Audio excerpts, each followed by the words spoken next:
यस्य सानिध्य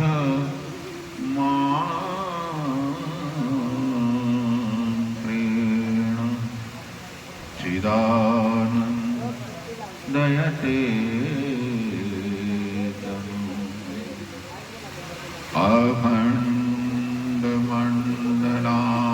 अखण्डमण्डलाकारं व्याप्तं येन चराचरं तत्पदं दर्शितं येन तस्मै श्रीगुरुवे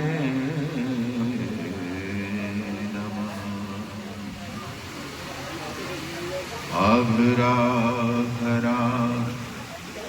विचारिए जो या घर के मां अघरा घर पर जा हुआ तो बाकी है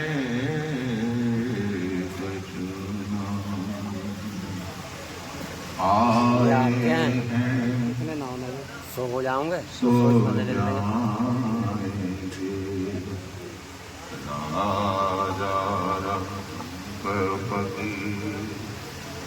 एक सिंहासन चढ़ जाते हैं तो एक बांधे जंदे ओ था कुआ गगन में जामे सुधा झरे सगरा झारी झर झर पीवे नुगरा प्यासा मरे ऐसा चाहूं राज में जहाँ मिले सभी को छोट बड़ सब समान रहे रविदास रहे परसन सर्वे सुखे न भवन्तु सर्वे सन्तु निरामया सर्वे भद्राणि पश्यन्तु मा दुःखभाग्भवेत् बोले श्री सतगुरुदेव भगवान की बोले सर्व संत समाज की बोले साचे दरबार की। जय गुरुदेव धन गुरुदेव। अगर बुरा ना माने तो आप सबकी आवाज से ज्यादा तो ये बोलना। आप जिस दरबार में आए हो भले आदमी, मैं शाम से देख रहा हूं जय के सिवा सब बोलोगे। हंसी मस्ती करते हुए सब एक दूसरे से बात कर रहे हैं। अब ये तो मैं नहीं कह सकता निंदा कर रहे हैं या क्या कह रहे हैं, लेकिन गुरु महाराज के जय के सिवा सब कुछ कह रहे हैं। मैं तो कई बार कह भी चुका भाई सत्संग में से गुरु महाराज जी के जय का घोष निकाल दो ही बिहार, जब कोई पसंद नहीं करता। पहले सिनेमा थिएटर जाते थे तो मूवी के बाद में नेशनल एंथम अर्थात राष्ट्रीय गान होता था। 3 घंटे 3.5 घंटे ऐसी मूवी आती थी जो 4.5 5 घंटे की होती थी, लेकिन उससे 52 सेकंड खड़ा नहीं हुआ जाता था। तो आखिर वो फिल्म से निकाल दिया। थिएटर किसी थिएटर में सुना तुमने जनमन गान सुनते हुए? किसी मूवी के बाद में नहीं आया, क्योंकि आपने उनका सम्मान नहीं किया। जब गुरु महाराज जी का जय हो तो यहाँ पर आप सत्संग में हैं, कितनी दूर से आए हैं, जाग भी रहे हैं, निद्रा भी छोड़े हैं, तो भैया हम तो कई शब्द बोलते हैं, अक्षर बोलते हैं। आप तो जय या तो ही तो शब्द बोलते, अक्षर बोल रहे हैं। उसमें भी कसरत था। चलो फिर क्या करेंगे, द्वार तो यहीं से खुलेगा ना सत्संग का। चरण गंगा तो गुरु महाराज जी के जय घोष के साथ ही है। अब अपने मंतव्य के अनुसार जब आपका टेस्ट देखते हैं तो वक्ता भी उसी तरह से फिर हो जाता है। अब कहां से क्या, जब गुरु प्रेम ही नहीं तो गुरुमुख नाम धराया क्यों? जब गुरु संतों की नेक न माने तो फिर सत्संग में आया क्यों? क्या करें, आप पैसा भी खर्च करते हैं, जागते भी, सेवा भी करते हैं, तो जिज्ञा से अंतः मन से तो बाद में बोलेंगे ना, पहले तो जिज्ञा से ही बोलेंगे। मन में तो उच्चारण के बाद जाएगा और हृदय में तो पता नहीं कब जाएगा। अब हम कामना करें हृदय वाले बसे हुए गुरु महाराज जी की, तो जिज्ञा में है नहीं तो कैसे कार्य करें। चल, जय गुरुदेव, धन गुरुदेव।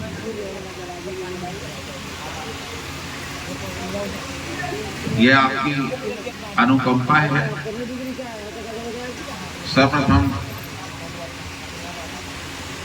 अनंत कोटि ब्रह्मांड नायक श्री सद्गुरुदेव महाराज जी के चरणों में दास अनुदास का कोटि कोटि वंदन।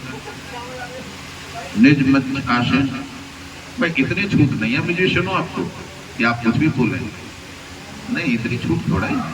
ठीक है, माना आप आधुनिक हैं, गुरु समान समदृष्टा श्री भेद भगवान के चरणों में दास अनुदास का कोटि कोटि वंदन। गुरुदेव के ब्रह्ममय तेजोमय शब्द से स्फुरित दिव्य प्रभा से स्नान करते हुए समस्त गुरु महाराज के साथ संगत के चरणों में कोटि कोटि वंदन।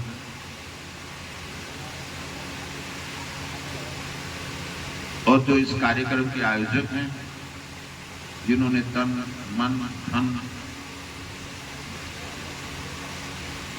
समर्पण भाव से इस कार्यक्रम को सफलता की तरफ ले जाने में अपना प्रयास दिया, अपना सहयोग दिया, उसको उनके चरणों में भी कोटि कोटि वंदन। उसी का प्रतिफल है कि दास को भी यहाँ पर सेवा करने का अवसर प्राप्त हुआ। आइए,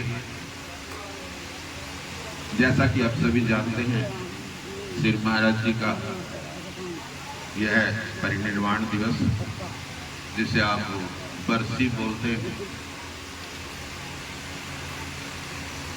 प्रकटोत्सव उत्सव होता है, जिसे आप जन्मलीना बोलते हैं। तो संतों के शब्द भी भिन्न भिन्न हैं, सार एक ही है। सेवा करने का अवसर मिला और आपका प्रेम भी मिलता है, ऐसा बात नहीं है, प्रेम है तभी तो आते हैं। आए हैं सो जाएंगे राजा रंगपति। अंतर कितना है कि एक सिंहासन चढ़ जाते हैं, एक लोगों के हृदय में राज करते हुए जाते हैं, और एक बांधे जंजीर, एक अपवाद के शब्दकोश के द्वारा लोग घृणा से उसको यहाँ से भेजते हैं। कर्म संगत स्थान संस्कारों के ऊपर यह निर्भर है।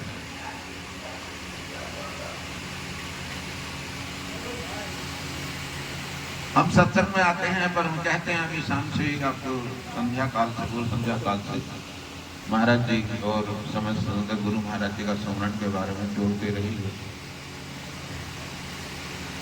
अभी आपसे पूर्व वक्ता भौतिक और पारलौकिक आध्यात्मिक बात पर भी शब्दों का चयन कर गए।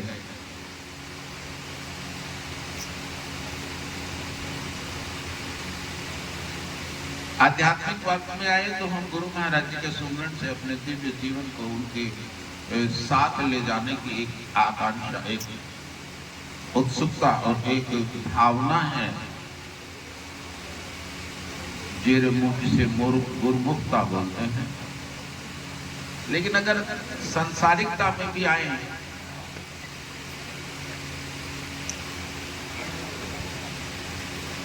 तो सत्संग इतना अवश्य करता है कि आपको अच्छे संस्कार अर्थात मानविक संस्कारों के अंतर्गत ले जाने का सत्संग आपको प्रयास करें। सर्वप्रथम एक मानविक अधिकारों में हम मानव, एक सच्चे मानव तो बन सके। जितने मानवता के लक्षण, ह्यूमैनिटी पावर के जितने लक्षण, जितने प्रोग्राम्स हैं, उन्हें हमें फॉलो करना चाहिए, अर्थात उसका आचरण करना चाहिए। और विश्व में या खगोल में या यूनिवर्स में, ब्रह्मांड में जितने भी परिवर्तन हुए हैं, जितने सृष्टि चलाने वाले प्रतिनिधि आपके समक्ष आकर अपने कार्यकलापों को जिन्होंने किया, उनके अनेक प्रोग्राम या उद्देश्य नहीं थे, उनका मकसद अनेक नहीं था, उनका एक ही मकसद था, जब भी मानवता पर अमानवता का कहीं भी कुठारघात हुआ, जब भी दुर्गम प्रहार हुआ, तो उन्होंने इस मानवता को स्थिर करने के लिए अवतार ग्रहण किए और अमानवता का जिस भी माध्यम से, सात्विक से, राजसिक से, तामसिक से, जिस भी माध्यम से अमानवता का दमन हुआ, उसको दमन कर कर मानवता को स्थिर किया। ये सृष्टि में अनेक अवतारों में, चाहे वो सतोगुणी संत भगवान अवतार हैं या राजपुत्र अवतार हैं, या उनमें तामसिक जैसे महाराजा प्रभु, जैसे भगवान परशुराम जी, जिन्होंने दमन के लिए तमोगुण प्रहार भी किया, लेकिन मानवता को स्थिर किया। तो सत्संग भी यही सिखाता है कि पहले हम मानव बनो, पहले उस मिट्टी जैसे कुम्हार मिट्टी को मथकर बर्तनों के योग्य बनाता है। जब तक मिट्टी में कड़कपन है, जब तक वो मिट्टी फट रही है, तो कोई भी कुम्हार उसको पात्र नहीं बना सकता चाक पर रखकर। जब मिट्टी बिल्कुल उस कुम्हार के अनुरूप हो जाती है, उसमें लचक इतनी हो जाती है, उसमें कड़क भाव खत्म हो जाता है, कहीं उसमें क्रैक्स नहीं आते, तो कोमल हाथों से उसका स्वरूप देकर वो पात्र बना देता। अब वो कड़कनेस किसका है? आपके अहंकार का, आपके दुराग्रह का, आपके विषयों का। पहला सूत्र है कि हमारा जीवन सरल होना चाहिए। मैं कोई आध्यात्मिकता में नहीं बोलूंगा, बिल्कुल भी नहीं बोलूंगा, समझ में नहीं आएगा। हमारा सबसे पहला जीवन उद्देश्य होना चाहिए सरल जीवन, उच्च विचार। हमारी खानी में, हमारी वाणी में, हमारी रहनी में, हमारी सहनी में सरलता हो, जिससे मृग मृचिका हमारे जीवन में खलबली पैदा न करे। और दूसरा, हमारे जीवन में परस्पर दूसरों के प्रति उच्च विचार, सद प्रेम हो, सद वृत्ति हो, सद चित्त हो, सद भाव हो, सत्कर्म हो, और सत्कर्म के साथ तब आप सदफल को प्राप्त हो। जब तक आपके ध्यान धारणा में सात्विकता नहीं है, सद वृत्ति नहीं है, सदचित्त नहीं है, सत्कर्म हो ही नहीं सकता। और जब सत्कर्म नहीं होगा, सुकृत फल भी प्राप्त नहीं होगा, ये निश्चित है। या इस बात को ऐसे कहें, जैसा कोई जीवित बीज इस भूमि में बोया जाता है, पौधा उसी बीज के अनुसार होता है। या कोई बीज से अलग पौधा निकल, बीज किसी, हम मक्का का बोया गेहूं का पौधा निकल जाए, कभी हुआ है भाई? बताइए, हुआ है? जिस तरह का बीज बोया जाता है पौधा, उसके बाद निश्चितता है कि हम उसका कितना संगत करते हैं, उसका सिंचाई करते हैं, उसको रुपाई के बाद में उसका खत प्रवाह निकालते हैं, दराई करते हैं, उसको खनिज की आवश्यकता होती है, खाद की आवश्यकता होती है, खाद भी देते हैं।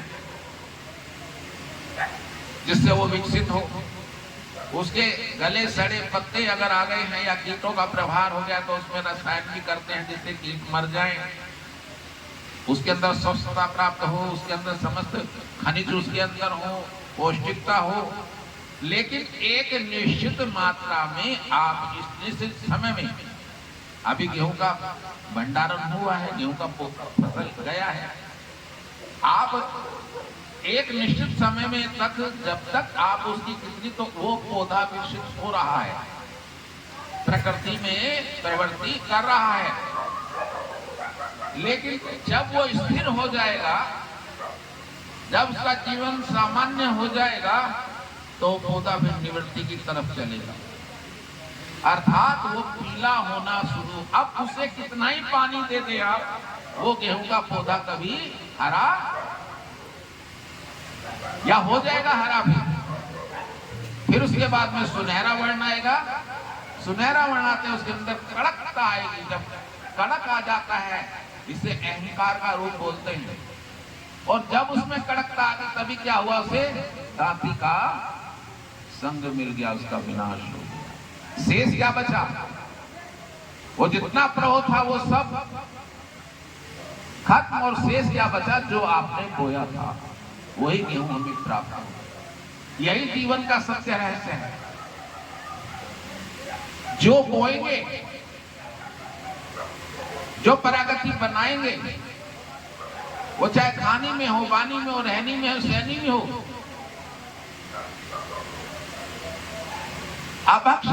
भक्ष करेंगे,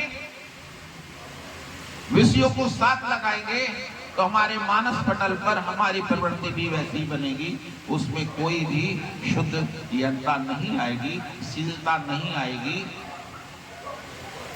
तामसिकता है। कई उदाहरण है ऐसे, मैं यहां समय नष्ट नहीं करूंगा।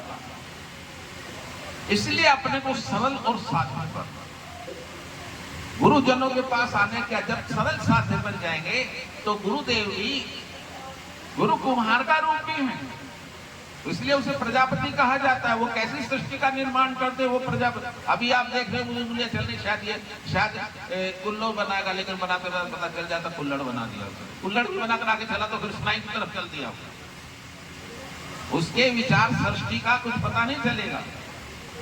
और 3 सिद्धियां उसके पास हमेशा रहती हैं, ब्रह्मदंड, पृथ्वी और ब्रह्मसूत्र, जिससे पात्रों को अलग अलग करके वो सृष्टि का निर्माण करता है। इसी प्रकार जब गुरु महाराज जी के चरणों में आप उस मिट्टी के भांति बन जाएंगे, तो गुरु महाराज आपको वही बना देंगे जो वो आपको बनाना चाहते हैं। वो कहते हैं कि एक बार तो मेरी तरफ एक कदम तो रख कर देख, एक कदम चलकर तो देख, अगर सारे जग को तेरे पीछे ना चला दो तो कहना। तो एक बार मेरा नाम लेकर तो देख, अगर सारे जग से तेरा सुमरण ना करा दूं तो कहना। तो एक बार मेरे लिए कुछ कर तो देख, सारे जग को अगर तेरी सेवा में लगा दूं तो कहना। लेकिन मैं ऐसा कर ही नहीं पाता, उसका सुमरण नहीं ले पाता। चलता मैं अपने ही मत के अनुसार, गुरु मत के अनुसार जितना चलना सीख जाएगा। हम देखते हैं, व्यवहार भी देखते हैं, विचार भी देखते हैं, प्रचार भी देखते हैं, प्रसार भी देखते हैं, अनुशासन भी देखते हैं। कुछ सहज भाव को अंदर लेकर चले जाते हैं, कुछ होता है तो ऐसा कुछ व्यक्त करके चले जाते हैं उसे। अब आप चलना ना चलना हो तो आपके ऊपर, यह आश्रम आपका तो बना ही नहीं, बहुत लंबे समय से बना होगा, बहुत लंबे समय से यहाँ संत भी आते होंगे। जब वो महाराज जी थे, जब भी संत आते होंगे, वो भी सत्संग भी करते होंगे। लेकिन प्रश्न यह है कि उनके सत्संग का हमारे समय में या हमारी पीढ़ी में या हमसे पहली पीढ़ी में कितना असर पहुंचा, या हम वैसे ही वैसे हैं। चंदन की खुशबू 2 पेड़ों में नहीं होती, एक तो अरंड में नहीं पहुंचती और एक शीशम में नहीं पहुंचती। अब ये जान लीजिए आप कौन से पेड़ है, अरंड का पेड़ है या शीशम का? बाकी सब में चंदन की खुशबू पहुंच जाती है। चंदन गुरु महाराज जी का सत्संग, और जो सत्संग अपने जीवन में अधिग्रहण कर लें, जिसको मान्य कर लें, जिस पर चलने लगे, वो हमारी चंदन की खुशबू। उससे सुवासित जिसके पास चंदन, जिसके पास संदल का खुशबू होता है, उसके लोग उस सुगंध को पाने के लिए आकर्षित होते हैं। मैं एक एड्रेस दूंगा आपको, एड्रेस करें। चावड़ी बाजार में एक संदल, कर्नाटका वाले संदल वाले जो अगरबत्ती या सेंट वगैरह बेचते हैं, तो उन्होंने कम से कम तो 2-1.5 क्विंटल चंदन का एक गेट बनाया हुआ है। पुराने समय, उनके परदादा के समय का ही होगा। जब उससे 100 मीटर अलग होते हो तो वो चंदन संदल का गेट खुशबू के द्वारा आपको अपनी तरफ आकर्षित करता चला आता है, और वहां जाकर फिर आगे तो पीछे से खुशबू आने लगती है। वो भी बेचारे ऐसे परिपाटी में बनते हैं कि रोजाना उस गेट को बाहर दुकान से रखना, फिर शाम को फिर अंदर रखना, लेकिन उसकी खुशबू को कोई फर्क नहीं पड़ा। वो लगातार अपनी जग को अपना गंध दे रहा है। इसी प्रकार अगर संतों का, गुरुजनों का अर्चन करेंगे तो आपके अंदर से खुशबू है। आपको पता आइडेंटिफाई नहीं करना पड़ेगा मैं उसका शिष्य हूं या उसका। आपके कर्म, आपके संस्कार, आपकी वृत्ति ये बताएगी कि किसी संत के, दिव्य संत के, वितराग संत के शिष्य।